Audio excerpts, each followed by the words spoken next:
તો રાજકોટમાં કુલ મૃત્યુઆંક હવે 25 પર પહોંચી ગયો છે। અત્યાર સુધી 24 લોકોના મૃતદેહોને લાવવામાં આવ્યા અને હવે વધુ એક મૃતદેહ પણ આવ્યો છે। ત્યારે એક બીજી અપડેટ આવી રહી છે કે અમદાવાદના તમામ ગેમ ઝોન બંધ રાખવામાં આવ્યા છે। મોરબીના અને અમદાવાદના ગેમ ઝોન બંધ રાખવામાં આવ્યા છે। રાજકોટમાં જે મોટી મોતની હોનારત બની છે અને 25 લોકો બળીને ભડતું થઈ ગયા છે, ત્યારે આ ઘટના બીજા કોઈ શહેરમાં ન બને તે માટે અમદાવાદના તમામ ગેમ ઝોન બંધ રાખવામાં આવ્યા છે। અગમચેતીના ભાગરૂપે સેફટીને ધ્યાનમાં રાખીને બંધ રખાયા છે, તો મોરબીના પણ તમામ ગેમ ઝોન બંધ રાખવામાં આવ્યા છે। હાલ વેકેશનનો માહોલ પણ છે, શનિ રવિ પણ છે અને વેકેશનમાં મોટી સંખ્યામાં લોકો જ્યારે બહાર ન જઈ શકતા હોય ત્યારે ગેમ ઝોનમાં વધારે જતા હોય છે।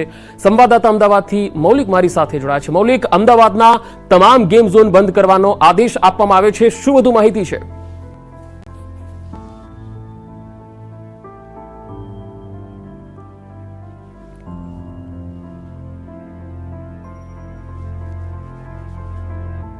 જી મૌલિક,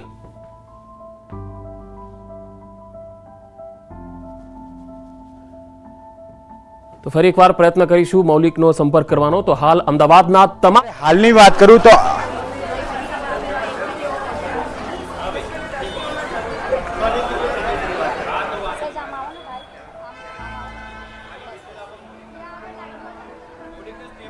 જી મૌલિક,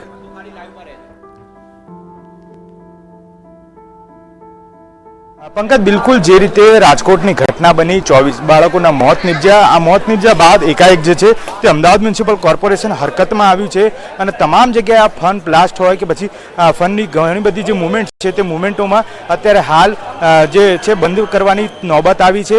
માત્ર બંધ કરવાની નોબત નહીં, પરંતુ હવે પછી તેઓ ક્યારે ખોલી શકશે તે બાબતે પણ અત્યારે હાલ શ્યોરિટી નથી આપવામાં આવી રહી। કારણ માત્ર એ છે કે કોર્પોરેશન દ્વારા તાત્કાલિકપણે ચેકિંગ કરવાના આદેશ આપી દેવામાં આવે છે। મ્યુનિસિપલ કમિશનર જ આદેશ આપવામાં આવ્યા હતા। માનવામાં આવી રહ્યું છે કે દરરોજ સવારે 11 થી રાતના 11 વાગ્યા સુધી જે આ ફન બ્લાસ્ટ ધમધમતા હતા, અનેક લોકો જે છે તે સ્થાનિકો અહીંયા આવતા હતા, પોતાના પરિવાર સાથે આવતા હતા, પરંતુ ક્યાંક ને ક્યાંક ફાયર સેફટીના મેજર્સ જે છે તેનું પાલન નહીં કરવામાં આવતું હોય, તેના જ કારણે અગમચેતીના ભાગરૂપે તેમને અત્યારથી બંધ કરી દેવામાં આવે છે। વિઝ્યુઅલના મારફતે એક વખત બતાવવાનો પ્રયત્ન કરીશ કે જે રીતે તમામ દ્રશ્યો આપ જોઈ શકો છો, અત્યારે હાલ 11 નથી વાગ્યા, પરંતુ તે પહેલાં જ આ ફન બ્લાસ્ટ જે છે તે બંધ કરી દેવામાં આવી છે। છેલ્લા ઘણા સમયથી આ ફન બ્લાસ્ટ જે છે તે આના સિવાય સિંધુ ભવન રોડ સિવાય પણ ગોતા બ્રિજ છે ત્યાં પણ ચાલતું હતું, અન્ય જગ્યાએ પણ ચાલતું હતું। હું દ્રશ્યો બાબતે આપને બતાવવા માંગીશ કે તેનો ફન બ્લાસ્ટનો ટાઈમિંગ જે છે તે સવારના 11 થી રાતના 11 વાગ્યા સુધીનો છે। પંકજ, આપ દ્રશ્યોમાં જોઈ શકો છો તે પ્રમાણે 11 થી 11 હોય છે, પરંતુ જેવી તેમને ખ્યાલ આવ્યો ફન બ્લાસ્ટના માલિકોને કે આ પ્રકારની ઘટના બની છે, તો કાયદેસર એનાઉન્સમેન્ટ કરવામાં આવ્યું અને એનાઉન્સમેન્ટ કરાવી અને તાત્કાલિક ધોરણે જે ફન બ્લાસ્ટ જે છે તે બંધ કરવાની નોબત આવી છે। જી, આ મૌલિક, અમદાવાદમાં કુલ કેટલા આવા ગેમ ઝોન હશે અને જેને બંધ કરવાના આદેશ આપવામાં આવ્યા છે?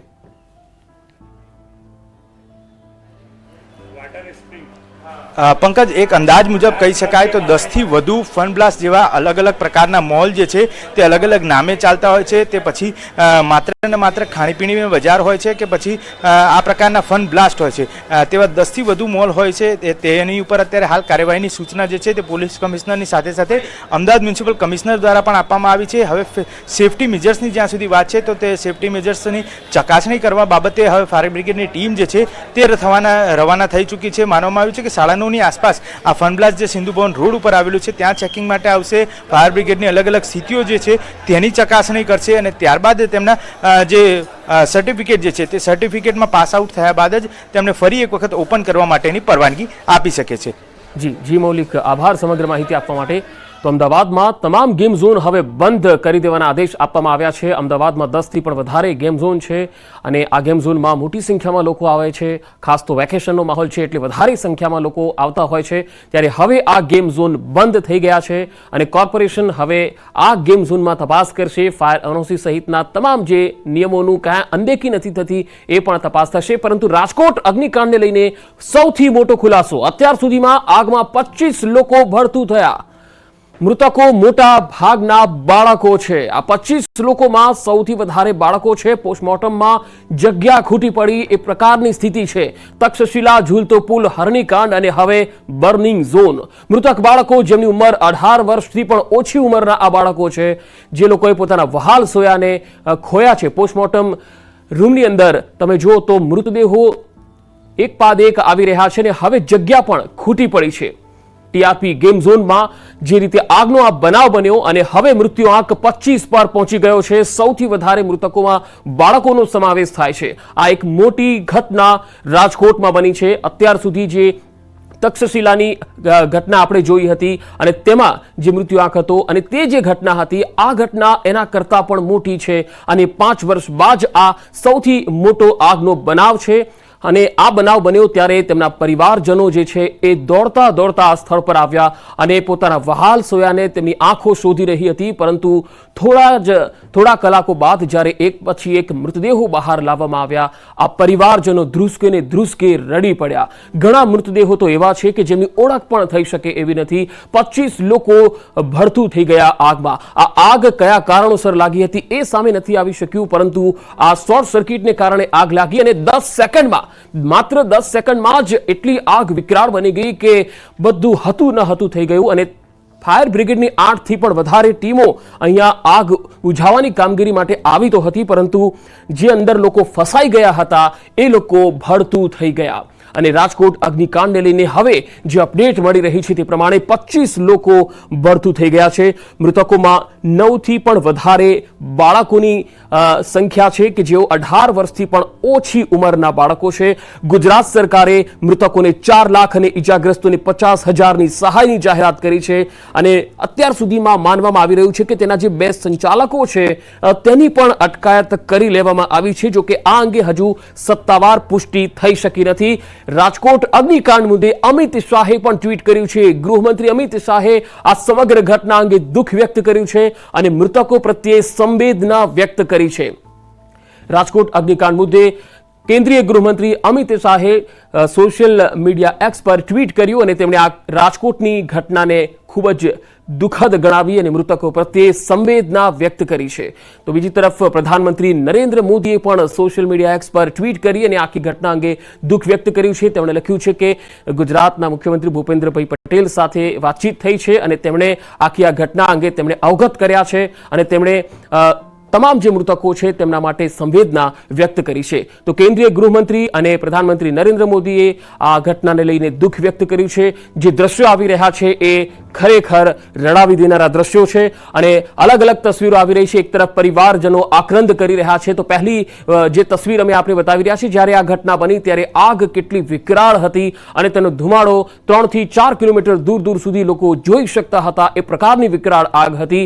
અને બીજી જે તસવીર આપ જોઈ રહ્યા છો કે એક બાદ એક મૃતદેહો પોસ્ટમોર્ટમ રિપોર્ટ પોસ્ટમોર્ટમ રૂમમાં લાવવામાં આવી રહ્યા છે. મૃતકોમાં મોટા ભાગના જે બાળકો છે તેનો સમાવેશ થાય છે. બાળકો મોટી સંખ્યામાં આ મૃત્યુ આંકની અંદર જોવા મળી રહ્યા છે. એટલે આ જે ટ્રેજેડી છે એ ખરેખર સૌને રડાવી દેનારી છે. ખરેખર આ ઘટના બની. હવે લોકો કહી રહ્યા છે કે જે લોકોનો પણ વાંક હોય, જવાબદારો છે, તેમની સામે એક્શન લેવામાં આવે, વધુમાં વધુ કડક સજા આપવામાં આવે, ફાંસીની સજા આપવામાં આવે એવી પણ વાત કરી. શક્તિસિંહ ગોહિલે પણ આ ઘટનાને લઈને દુઃખ વ્યક્ત કર્યું છે. તો જે ત્યાં પ્રત્યક્ષદર્શી હતા તેમણે પણ કહ્યું છે કે આ ઘટના જ્યારે બની ત્યારે અચાનક જ આગ એટલી વિકરાળ બની ગઈ કે તેમાંથી બહાર નીકળવું અને બહાર નીકળીને બચીને જવું મુશ્કેલ બની ગયું હતું. કેટલાક લોકોએ બાળકોને જોયા પણ ખરા કે તેઓ ફસાયેલા છે, પરંતુ તેઓ કંઈ જ કરી શકે એવી સ્થિતિમાં ન હતા એવું પણ એક પ્રત્યક્ષદર્શીએ ન્યૂઝ 18 સાથેની વાતચીતમાં કહ્યું. આગના પગલે 5 કિલોમીટર દૂર સુધી ધુમાડાના ગોટે ગોટા જોવા મળ્યા હતા. ખાલી 1 કલાકની અંદર જ 24 જેટલા મૃતદેહો હોસ્પિટલની અંદર પહોંચ્યા છે. વધુ એક મૃતદેહ થોડીવાર પહેલા પહોંચ્યો છે અને ટોટલ જે મૃત્યુ છે એ 25 છે, જેમાં સૌથી વધારે બાળકોનો સમાવેશ થાય છે. તો આ જે રીતે આ ઘટના બની છે, સૌ કોઈ આ ઘટનાથી હતપ્રત થઈ ગયા છે. આખું રાજકોટ આજે રડી રહ્યું છે, કારણ કે આ ઘટનામાં બાળકોની સંખ્યા સૌથી વધારે છે. પરિવારજનો આક્રંદ કરી રહ્યા છે. કોઈની બહેન છે, કોઈનો ભાઈ છે, કોઈનો દીકરો છે, કોઈની દીકરી છે. આજે પરિવારજનોને આક્રંદ કરતા તમે જોઈ રહ્યા છો. તેમાંના એકની તો દીકરી હતી જે ત્યાં સ્ટાફમાં નોકરી કરતી હતી. અને હાલ રાજકોટમાં અગ્નિકાંડને લઈને એક મોટો ખુલાસો આવી રહ્યો છે કે અત્યાર સુધીમાં આગમાં 25 લોકો ભડથું થઈ ગયા છે. ગેમ ઝોનના 2 સંચાલકોની અટકાયત કરી લેવામાં આવી છે એવી પણ માહિતી આવી છે. યુવરાજસિંહ સોલંકીની અટકાયત કરી લેવામાં આવી છે, જે આ ગેમ ઝોનના સંચાલક છે. અને બીજા એક સંચાલકની પણ અટકાયત કરવામાં આવી છે. જો કે આ સમગ્ર મામલાની તપાસ હવે ગુજરાત સરકાર દ્વારા જે એસઆઈટીની રચના કરવામાં આવી છે એ એસઆઈટીની ટીમ જે છે એ તપાસ કરશે, કારણ કે આ બાબતે સરકાર તરફથી આદેશ થઈ ગયો છે કે એસઆઈટીની ટીમ જે છે એ રચવામાં આવશે અને ત્યાર પછી એ ટીમ આ ઘટનામાં કોની બેદરકારી છે અને કાયદાકીય રીતે કઈ રીતે અને કેટલી કડકમાં કડક સજા થઈ શકે એ બાબતની તપાસ કરશે. એફએસએલની ટીમ પણ ઘટના સ્થળે આવી પહોંચી છે. એટલું જ નહીં પરંતુ સિવિલ હોસ્પિટલના સ્ટાફની જે રજા છે તે પણ રદ કરીને તમામને આજે સિવિલ હોસ્પિટલમાં બોલાવવામાં આવી રહ્યા છે. આ કારણ કે આ ઘટના જે છે એમાં એક બાદ એક મૃતદેહો જે રીતે પોસ્ટમોર્ટમ રૂમની અંદર આવી રહ્યા છે તે રીતે જોતા આ મૃત્યુઆંક જે છે એ વધી રહ્યો છે. શરૂઆતમાં જ્યારે આ ઘટના બની ત્યારે ચીફ ફાયર ઓફિસર પોતે જ કહેતા હતા કે આ ઘટનાને લઈને કેટલા લોકો અંદર ફસાયા છે તેની કોઈ માહિતી નથી અથવા મૃત્યુઆંક કેટલો હતો તેની માહિતી નથી, પરંતુ ધીરે ધીરે જ્યારે મૃતદેહ આવ્યા છે અને ચેક કરી રહ્યા છે કે ભાઈ કોઈ જગ્યાએ કોઈ ચૂક તો નથી રહી જતી ને. સર, આવનારા દિવસોમાં આવી ઘટના અમદાવાદમાં ન બને તે માટે ખાસ કરી હવે પછી જે ગેમિંગ ઝોન ચલાવતા હોય તે લોકોને કેવી તકેદારી રાખવા માટે સૂચન કરવામાં આવશે, સાથે સાથે વાલીઓ જે છે તેમને પણ આ પ્રકારનું સૂચન જે છે તે કોર્પોરેશન તરફથી કરવામાં આવશે કે કેમ? આપણે ગેમિંગ ઝોનના જેટલા પણ ગેમિંગ ઝોન છે એમાં બધાને ટ્રેનિંગો આપેલી છે. જે એ લોકોનો સ્ટાફ હોય એ સ્ટાફને આપણે ટ્રેનિંગો આપતા હોઈએ છીએ અને આના જે પણ સિસ્ટમ અહીંયા નાખેલી છે એ સિસ્ટમથી એમને વાકેફ કરેલા છે કે આ સિસ્ટમનો ઉપયોગ કઈ રીતે કરવો અને કાંઈ થાય તો શું કરવું એની એમને જાણકારી આપેલી હોય. ખાસ કરી ખુલ્લી જગ્યામાં આ પ્રકારના ગેમિંગ ઝોન હોય છે જ્યાં આગળ રાઇડનો સવાલ છે, ત્યાં રાઇડ પણ અલગ અલગ સેફ્ટી મેજર્સ રાખીને કરવાની હોય છે. અમુક જગ્યાએ એવા જોવા મળતા હોય છે જેમ કે આનંદ મેળો છે ગુજરાત યુનિવર્સિટી ક્ષેત્રે, ત્યાં આનંદ મેળામાં કોઈ પ્રકારનું સેફ્ટી મેજર્સ હોય છે કે કેમ? ત્યાં ચેકિંગ કરવામાં આવી છે કે કેમ? આપણે જે આનંદ મેળાને એવું લાગતું હોય છે ત્યાં પણ આપણે એમને ટેમ્પરરી એનઓસી આપતા હોઈએ છીએ અને ત્યાં જે આપણે જોવાનું હોય છે કે ત્યાં આગ ન લાગે એના માટેનું આપણે જોતા હોઈએ છીએ. પરંતુ જે તમે કહો છો રાઇડ્સની બધું હોય એ લોકો જેનું સ્ટ્રક્ચરનું ને જે કોઈ કમિટી હોય એ લોકો જોતા હોય છે. અમે ફક્ત ફાયરનું જોતા હોઈએ છીએ અને ત્યાં ફાયર લાગે તો પ્રાથમિક તબક્કામાં બુજાઈ જાય એવા ઇક્વિપમેન્ટ ત્યાં રાખવાનું એમને સલાહ આપતા હોઈએ છીએ અને એ લોકો રાખતા પણ હોય છે.